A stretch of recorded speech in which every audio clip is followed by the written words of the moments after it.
From the PEP Radio Newsroom, these are the stories we are covering at this hour. The Trump regime is dropping plans to allow continued use of the last type of asbestos legally allowed in U.S. manufacturing after an outcry from asbestos opponents. The Environmental Protection Agency said in a court filing Monday that it will now defend the Biden administration's ban of chrysotile asbestos, which is used in products like brake blocks and sheet gaskets.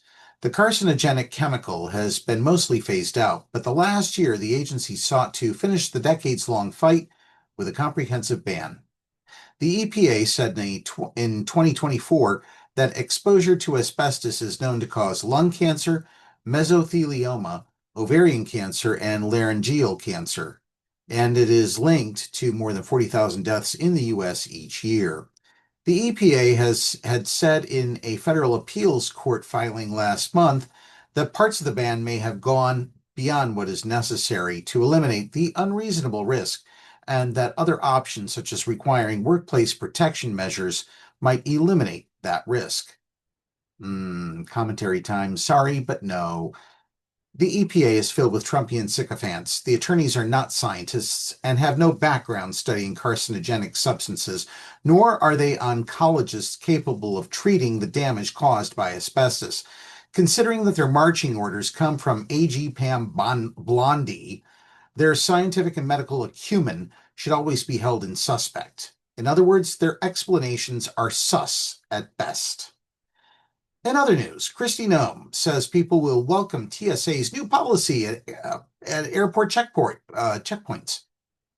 I think most Americans will be very excited to see they will be able to keep their shoes on, the Secretary of Dog Executions, Homeland Security, said, and it will be a much more streamlined process. Earlier in the day, she announced the reversal of a policy put in place almost 20 years ago requiring people to remove their footwear at the checkpoints.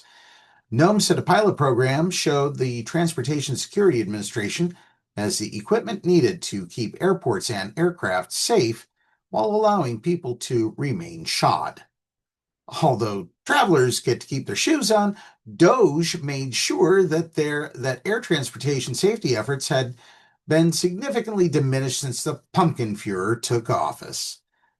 And finally, Defense Secretary Pete Hegseth did not act without consulting Donald Trump. Pentagon Press Secretary Kingsley Wilson issued that denial Tuesday after the president privately expressed frustration with the Pentagon officials for announcing a pause in some deliveries of defensive weapons to Ukraine last week, a move that he felt wasn't properly coordinated with the White House, according to three people familiar with the matter. It is the job of the Secretary of Defense to make military recommendations to the Commander-in-Chief. Secretary Hegseth provided a framework for the president to evaluate military aid shipments and assess existing stockpiles. The effort was coordinated across government, Wilson said in a statement, according to the Associated Press. The department will continue to give the president robust options regarding military aid to Ukraine, consistent with his goal of bringing this tragic war to an end and putting America first, the statement continued. So, in other words, the former Fox News weekend host met with the rapist game show host, who was convicted of 34 felonies in the state of New York, to express that they had every intent of screwing over the Ukrainian people and Vladimir Zelensky just to appease their puppet master, Vladimir Putin. That's enough news for this hour. If you spat out your coffee a few times this hour, no worries. I'll try even harder next time. And if you're watching our news videos on YouTube, please subscribe to our channel. Up next, we have the Meadville area weather forecast here on PEP Radio.